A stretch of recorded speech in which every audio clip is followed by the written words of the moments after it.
Welcome, everyone. My name is Jack Rhysider, and for the next hour, we'll be talking with Admiral Mark Montgomery.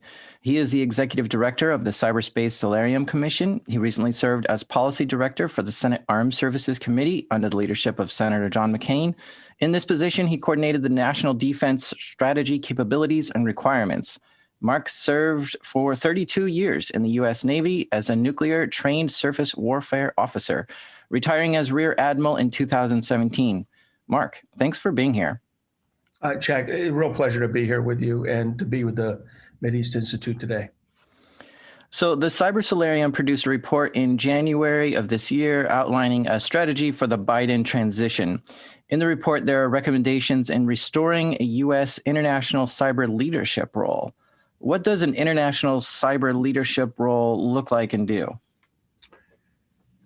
When we put forward the recommendation, and originally in the March 2020 report, and then again in the January 2021 recommendations to the incoming administration, it was our belief that there were a number of historical examples of diplomacy in cyberspace. There had been the UN in 2015, the GGE had come together to make some reasonable decisions.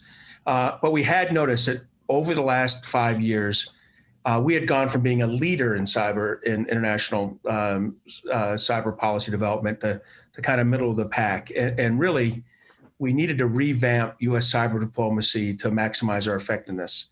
Our number one recommendation is to pass the 2021 Cyber Diplomacy Act. It's passed the House and in the Senate now. And we think it was really critical to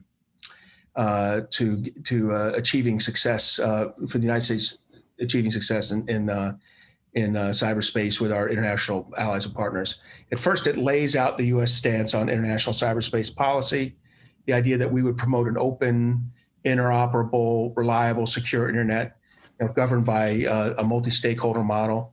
Second, probably most importantly, the Cyber Diplomacy Act creates a Bureau of International Cyberspace Policy, United States Department of State. Now, I know a lot of people in the audience know the bureaucracy of the State Department, know that a bureau is a pretty good sized organization.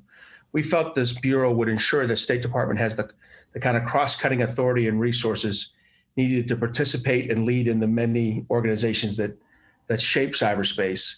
And it also allows us to expand the U.S. diplomatic ground game by engaging and partnering in a broad range of intergovernmental organizations and with stakeholders.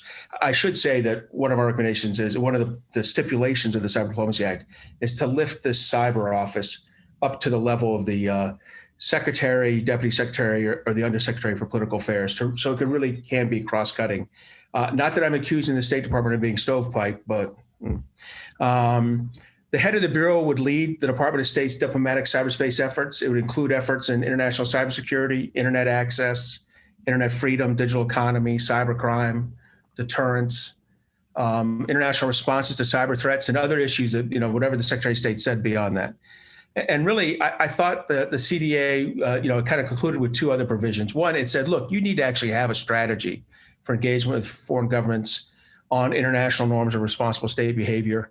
And you need to update, you need to brief Congress more frequently on this. There'd been a real dearth of that briefing over the last few years. And by assigning it to a specific bureau, it would be an ambassador level leader, it'd be an ambassador leader, at the assistant secretary level. There's a problem making the person assistant secretary in that the State Department's limited in its number of assistant secretaries, but bottom line is you'd have a senior leader. And as I said, the CDA, as the Cyberspace Solarium Commission kind of envisioned it, as we recommended to the Biden administration, that version's passed the House. It's with the Senate. I think it's close to getting kind of agreement on both sides of the aisle in the Senate. And I think it stands a real chance of being a piece of bipartisan legislation. So I just described like a rainbow unicorn there, but a piece of bipartisan legislation that passes during this congressional year.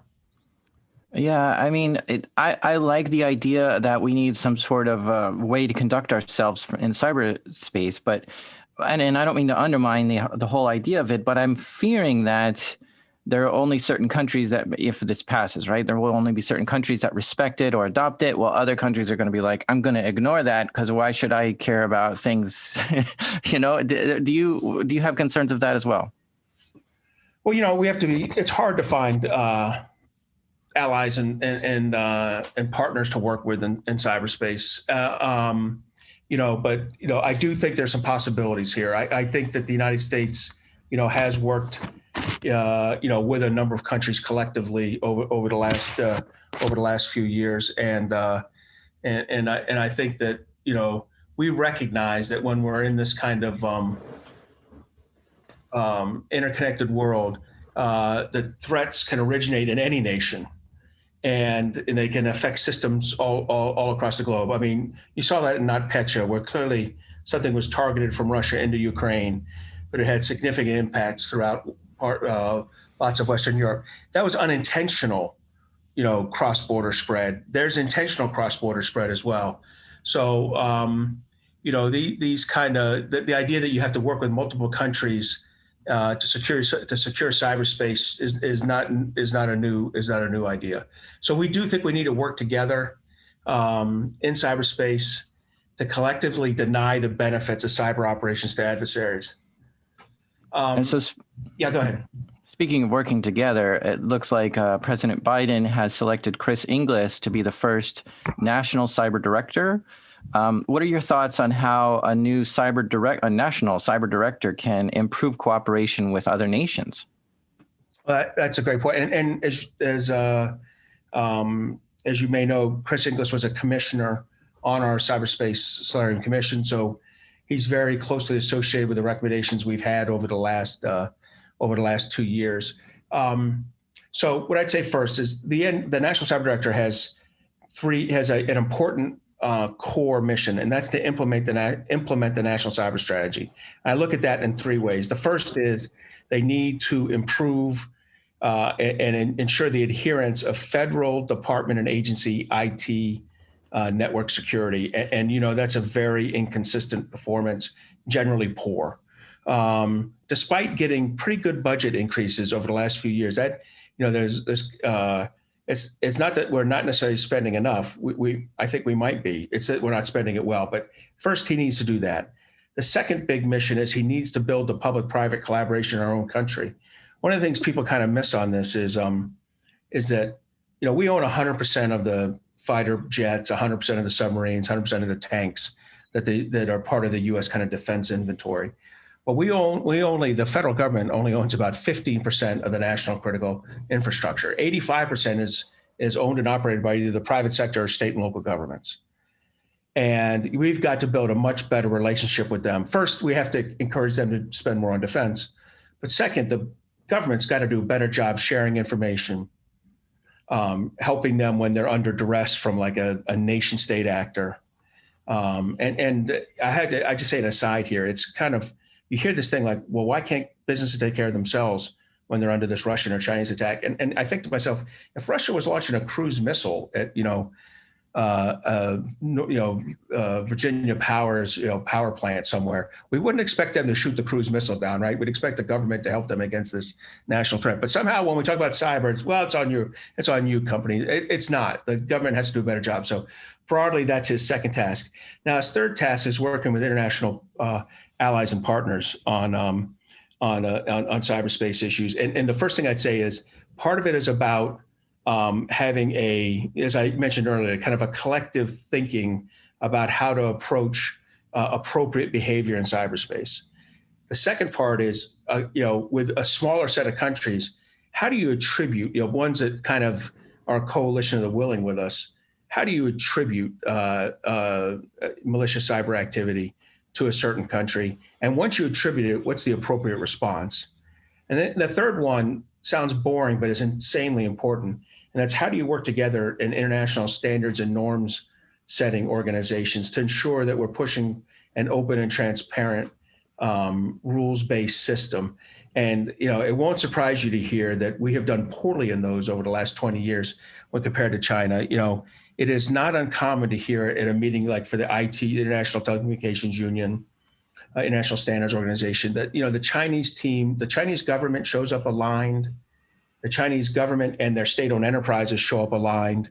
And the United States shows up, it's clear that the State Department and the Commerce Department people haven't, gelled beforehand, haven't come up with a common policy. And they certainly haven't worked with our private sector partners. where we don't have to agree with everything a U.S. company wants, but we, on the thing, the 80 or 90% that we can agree on, we ought to be working together. So just that kind of like how to work together at that. So, and then working together with allies and partners that share our values or our approach to cyberspace. So that's a lot on the National Cyber Director's plate. But I will tell you, if there's a person that is, whose career in the government, in the private sector, and federal commissions and things has geared him up to be ready for this job, I think it's Chris Inglis. And I think we're very fortunate that he's accepted the president's invitation, to serve. And I certainly hope that in the hearings on the 10th of June and that sometime in mid-July, he is fully confirmed as the first inaugural National Cyber Director. Now you said cruise missile a second ago, so I've got to ask, what is your definition of what a cyber war is, or what would cyber warfare look like? Because in my opinion, we use the term too quickly. We compare it to kinetic attacks too often, and in my opinion, war would be casualties and people dying, right? And so we don't really see that in cyber war. So I just kind of wonder what your opinion is of what your definition of cyber war is. So, I mean, that's a hard one. And while I agree with you that it's used too frequently, I'm not sure I'd agree with what you described as war. But what I would say is you're absolutely right. We operate generally in this area short of war, below the use of below the law, the level of armed conflict. And I tell you, democracies operate terribly here. This is where, when an adversary does something, it doesn't rise to your level of responding with your traditional national security tools back at an adversary. And you see this, and this isn't just in cyber. The Chinese did this to us in the South China Sea with their island building campaign. To some degree, Russia did this to the West in Crimea. They understood what's the level at which they could do things that were not definitively attributable to them and allow them to, gain some kind of national security advantage. I think I want to add, that's an extra point as well, is when you go to war, you can always clearly know who had just attacked you and they'll take credit for it. But that's not happening with cyber attacks today, nation to nation. You're right. And there's an element of the gray zone of where it's, who's doing it, but you don't feel it rises to the level of response. And there's another element of the gray zone where it might rise to a level of response, but you can't accurately attribute it. Now, part of attribution is that in cyber, we've set a very high, it's much harder, like a cruise missile, flying from, a ship to a land target does not fly through 9 countries. You know what I mean? It doesn't like do 9 dogleg routes to different countries.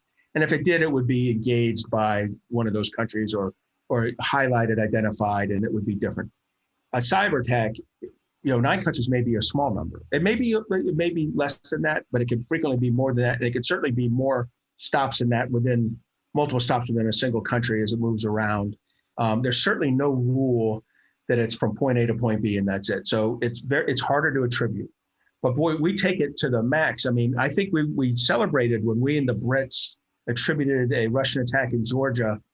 This is back in 2020, in only 3 months. In 3 months, we were able to solidly attribute to them. Well, we would never accept that timeline for attribution in the kinetic world. And so you're right, there's a challenge in that as well. But I think when you're trying to determine what is the response level, I think you have to define what's an impact to your national security interests. And I do believe at some point your economic strength, viability, security is a national security interest and can be a tripwire for a kinetic or non-kinetic response. In other words, if someone placed malware on the Northeast power grid that caused the grid to go down, and then after the first restoration system attacked the next 2 plants that came up, so it kept you down for like a sustained 72 or 96 hours, you would lose literally, tens to hundreds of billions of dollars in unrealized GDP as you lost power throughout the Northeast for, say, 96 hours. You would also potentially, you might have that life and limb issue at hospitals. You might not because of diesel generators and some other backups. And it might not be directly attributable. Like someone was going to a hospital, got diverted to another hospital, died en route. There's already been maybe one or two cases of that in cyber ransomware incidents. I'm not sure you can directly attribute the death that way. But what I would say is, I think we're getting closer and closer to the point where a cyber incident may do this. Now, I do need to put a marker down that espionage is not warfare, right? In the traditional sense of it gets a warfare response. And, we had to deal with the fact that what the SVR did to us during solar winds, while kind of jaw-droppingly, kind of jaw-dropping in its scope and scale, was not warfare. It was not, several senators said things like it's Russian bombers flying over our country. It's not. It's like Russian spies walking through the Department of Treasury, sticking their their thumb drive in a computer, downloading emails and heading back to Russia, and then coming back the next morning and doing it, and doing that for, say, 200 days in a row. I mean, it's brazen. It was impressive, but it was not a warlike act. Yeah, that you have to get into words that start with the letter D, right? So destructive, disruptive, and degrading and denying. Like, none of that happened. It was just theft of information, correct? I'm not aware of any of that happening. So that's, I think we all have to caveat this, and unless you're, maybe the National Security Advisor or General Nakasone, you probably have to. And even then, I don't know that they know, right? But my presumption is, why would the Russians, the SVR is a professional organization, why would they mix their disruptive activities with espionage when you're trying to very clearly do? And look, by all reports, from what we've read from Microsoft and others, people who inadvertently hosted their command and control and things, that this was a impressive operation, and the complexity, the number of people involved. I think it was espionage, and I don't tip my hat to them, but I acknowledge that this was not a tripwire for a kinetic response.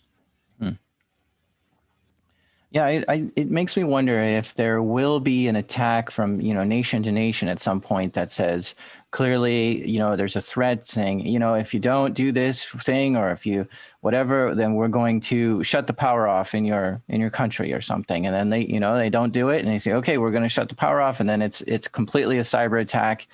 And the attribution is 100% there. It's on the nightly news. Yes, we carried this out, or whatever the case may be. And we just really haven't seen anything like that says, yep, we're the ones who did that attack on you. I don't think we've seen that, like, the immediate call from Al-Qaeda that we did that bombing. Yeah. But what we have seen, I think what Russia did in Ukraine around their, at the time, just after their Crimea invasion and during their Donbass kind of campaign, the Eastern European campaigns, Eastern Ukrainian campaigns they've been running, has been just short of active wars in cyberspace, if not active wars. In other words, intentionally releasing malware tools to achieve some kind of damage to the economic security of Ukraine. I would also say, and the reporting on this is scant, but if it's accurate that the Chinese did some limited malware insertions into Indian electrical power grids around the time of the issues on the Indian-Chinese border in Ladakh Valley, if that in fact is accurate, that would be on that border, and that's where I expect it to happen. I don't expect it to happen between between the United States and Russia, or necessarily between the United States and China. I don't doubt that they might insert malware in systems, but I don't think they would intentionally activate or cause it to do destruction or disruption or degradation of our systems, short of an actual crisis, as part of a broader campaign in a crisis or contingency. But I do expect Russia to continue to do it against the near abroad, what they consider their near abroad. And I expect China to do it against the countries for whom they describe them, we're a large country, you're a medium or small sized country. That's how they treat India right now. And that's how they treat other countries in Southeast Asia. I would not be surprised to see that there. And so I'm not totally surprised about the reporting out of India.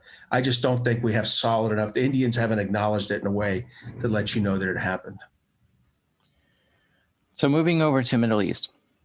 The U.S. has multiple interests in the Middle East. You can just look at where, military bases are located, such as Qatar, Bahrain, UAE. If the U.S. is I mean, I'm assuming that the U.S. is assisting at defending these strategic areas in these countries. But I also wonder, does the U.S. collaborate in helping increase those cyber defenses in those areas as well? This is a hard question. It's hard to speak to specific programmatics, particularly in cybersecurity, since it can often slip into classified budgets. But I do think there's U.S. investments in bolstering cyber defenses internationally, especially where we're reliant on the critical infrastructure for our forward deployed units. And now that is governed a little bit about the capabilities of the country. So in a country like Japan, we do much less of it because they already have an ability to protect and defend their own national critical infrastructure. But for sure, we've set aside foreign assistance funds for this purpose. Now, some of them are clearly aimed more at less developed countries, like our Economic Support Fund, and this is buried inside the International Narcotics and Law Enforcement Fund. We have between those two combined maybe $20 million a year, but that really gets at cybercrime and IP theft. That's not about the defense of bases.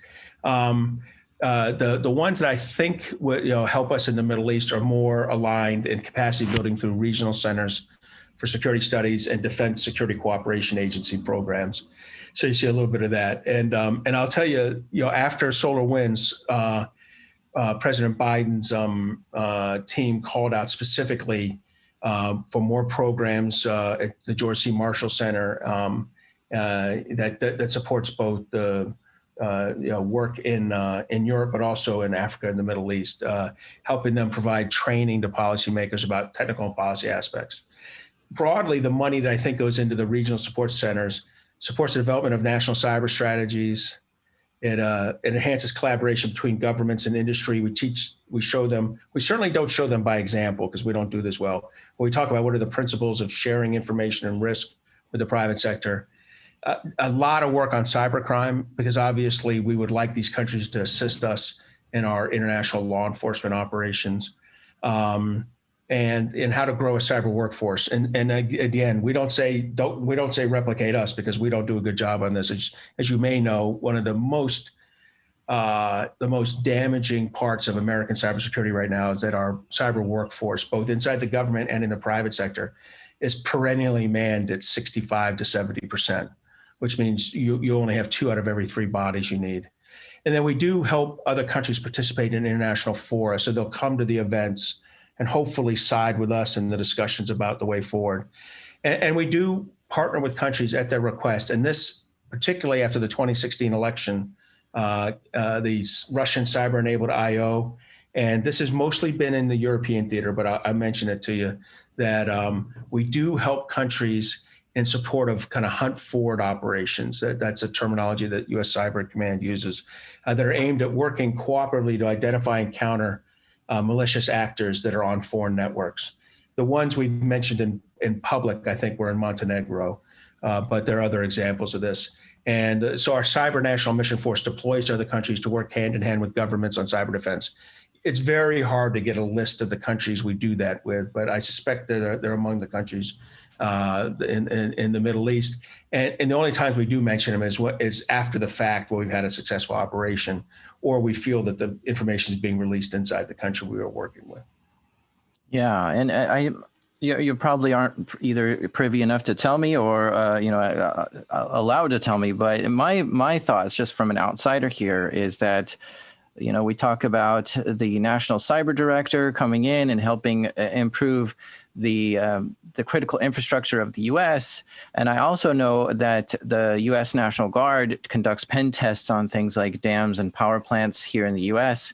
And so there is kind of a military assistance at helping secure the U.S. infrastructure. And so if there is military going in other nations, which it does, there may be something as well there where they'll be like, well, we're not doing anything today. Maybe we can try pen testing this dam, or maybe we can secure this area to build, fiber cables in, or something like that. We can protect this kind of communication area or something like that, right? So those are my thoughts of what may happen. Well, you're certainly right domestically. I'll tell you for sure. One thing that's interesting that in the United States Innovation and Competition Act for 2021, that what was known as the Endless Frontiers Act or the China Bill that the Senate is going over right now over the next 2 weeks. One of the provisions in there that, and I think this provision, it'll be kept if the bill passes. If it doesn't pass, we'll pull it into another legislation. Is it's called the Cyber Response Fund. It really used to be called the Cyber State of Distress and Cyber Response Fund, but in any case, what it does is it allows a federal agency to ask the Secretary of Homeland Security, hey, please declare a cyber state of distress. It's sort of like we have FEMA. They can declare a state of distress based on an impending type, hurricane or earthquake, or I guess you don't see impending earthquakes, but hurricane or really bad weather. And what it does is allow you to pull forces in ahead of time to be ready. It allows you to enact contracts under either the Defense Production Act or Defense Support to Civil Authorities. So that in the case of, say, a storm, the people who professionally put power pole lines back in place, you can hire the ones from a state 10 states away to come in. Why is this important in cyber? You can do it in cyber, and one of two things can happen. You can go to a private sector cyber company to get assistance in to help with an issue that is got a state or a significant company under duress, and or you can bring in the DoD, and I think it'd start with the National Guard. You're absolutely right. But if the National Guard didn't have the capability, then Cyber Command. But you would have Defense Support to Civil Authority, so that Secretary Austin, the Secretary of Defense, would know that, hey, this is going to get paid for. You're not just providing. That's DoD's worst nightmare is you call us in and you don't reimburse us. Well, Defense Support to Civil Authorities means you get reimbursed. Look, conversely, I think overseas it's a little different. And if an ambassador or a combatant commander asked for assistance, I'm sure those teams could come and help. It would have to be consensual with the country involved. And I think the things you mentioned are exactly the kind of things we would be doing ahead of or at the front edge of a casualty. What we would be doing later in a contingency might be a little more aggressive to help protect and remove kind of adversary malicious behavior from affecting the infrastructure. Some countries in the Middle East have like an almost authoritarian view and way of ruling their country, and that is like they don't treat their citizens with respect and privacy sometimes. Are there technologies that are being used in the Middle Eastern governments to sort of spy on their own citizens that you know of? Well, you're asking, this is a good question. I mean, you're kind of getting at the point, and it's kind of true that values are can sometimes be baked into technology.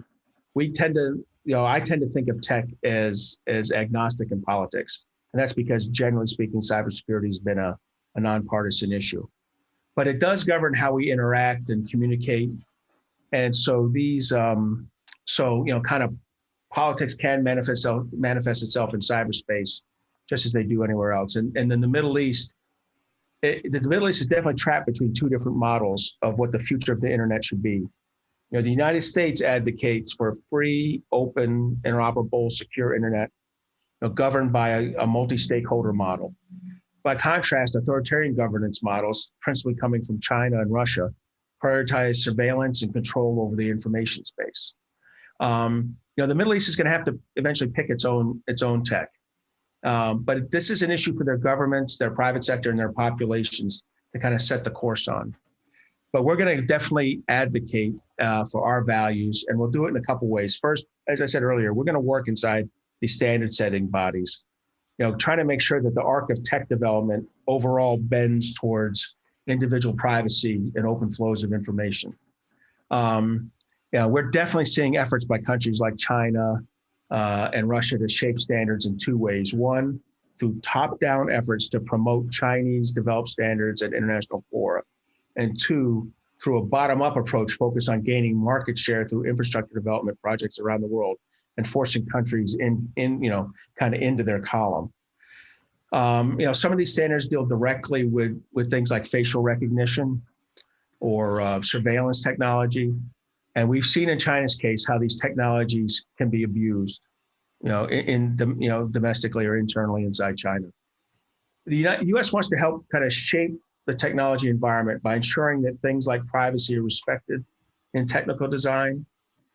And we want to see an openness and interoperability that's really benefited the global economic development tremendously over the past several years be retained in future technology design.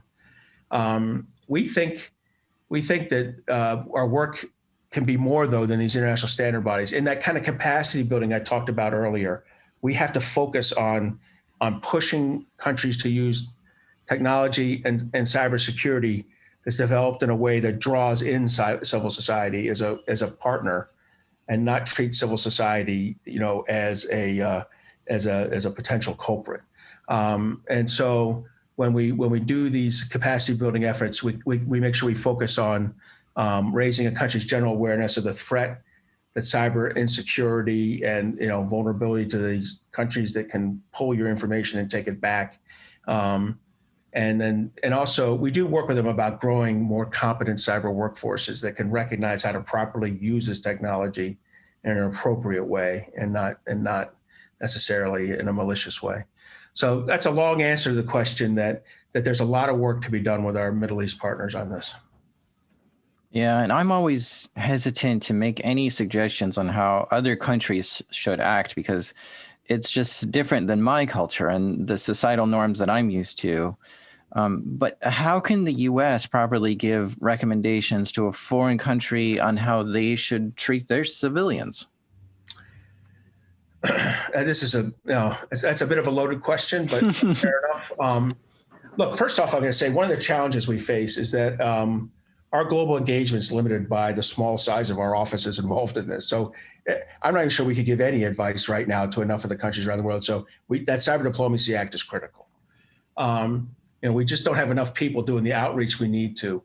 And I'll tell you, in the vacuum left behind by us, the narrative is that from the Chinese and others is that the U.S. is too quick to tell you how to rule yourself. Take our technology, see if it's valuable to you, and let's move on. And as I said, our sense that the value of a future of the internet that's open and interoperable, reliable, and secure, it won't be shared by enough other countries. I mean, some do share that perspective, but I really worry that the way this technology is being used in regions, initially now in South Asia, in Asia, but particularly in China, but you can see more of it happening in Africa. We're not winning the narrative of values on this, and so we have to work even harder. We have to be careful. It can't be a finger wagging U.S. It's got to be part of a broad group of countries saying this is the right way to operate. I also know that there's some military people who go in and try to absorb and understand the culture before, and then giving the information that they know to leadership and stuff like this. So there is some of that, like let's first understand what matters to you and what's important to you before we can give opinions as well. But you're right, and that's also why the Cyber Diplomacy Act fixates on the State Department. I mean, by definition, the State Department should have exactly that kind of cultural understanding. I won't say they're perfect, but I think they're very good. And what we just need to do, they don't have the technological understanding. And that's what we're trying to marry up, is bring that and bring it out of a silo in like the T branch or the E, but bring it up where the deputy secretary can kind of manage this issue for a while, at least till we have our act together, for the 5 to 10 years to get this right. But you're right, there's an advantage. I mean, this is the natural inherent advantage of State Department running this, is their affinity, their cultural understanding of the countries you're working in. Now, some Middle Eastern nations have worked towards getting an offensive cyber leg up on other countries. Do you think that those other nations are prioritizing cyber defense effectively, the ones that don't have the leg up, or is there room for improvement there? Well, look, it's hard to give an answer specific to any country. So what I'll try to say is, look, our commission looked at this in the region and recognized that the kind of domestic resilience that was necessary for good cybersecurity and critical infrastructure protection did not exist in most of these countries in the Middle East. there's plenty of room for improving and prioritizing cyber defenses. First is, now there is better relationship sometimes with the critical infrastructure owners and operators. They can be state-owned enterprises. But just because you're a state-owned enterprise doesn't mean we're telling you what to do correctly, right? So there's got to be this kind of proper guidance between the federal departments and, the equivalent of US federal departments and agencies, the ministries, with their critical infrastructure to ensure the critical infrastructures are making the right investments. I mean, most of us understand what went wrong with Colonial Pipeline and the other pipelines over the last 25 years is not a unique aspect. We've been able to heavily automate the operation of these systems, so that valves and pumps are all automated, and remove the workforce from the equation, saving billions of dollars a year. And you have to ask yourself, how much of that billions of dollars a year was then reinvested in cybersecurity to protect that automation? And the answer was not enough. And it was not enough in the United States, and I think it was not enough overseas. And if we needed proof of that, the attacks on Saudi Aramco over the years have shown kind of the vulnerabilities. Now, I think they're doing a better job now, but they definitely had some significant vulnerabilities that were exploited. So we have to make sure we're doing that relationship. We have to make sure the governments are operating up-to-date platforms and the government agencies are maintaining good cyber hygiene. This is true in the international agencies in the United States, that you can certainly, even if you can't protect yourself 100%, you can protect yourself enough, 99.5%, that the malicious cyber actor moves to the next target, right? You can make yourself, a less appealing target through better better cyber hygiene. So we need to be pushing that with these countries.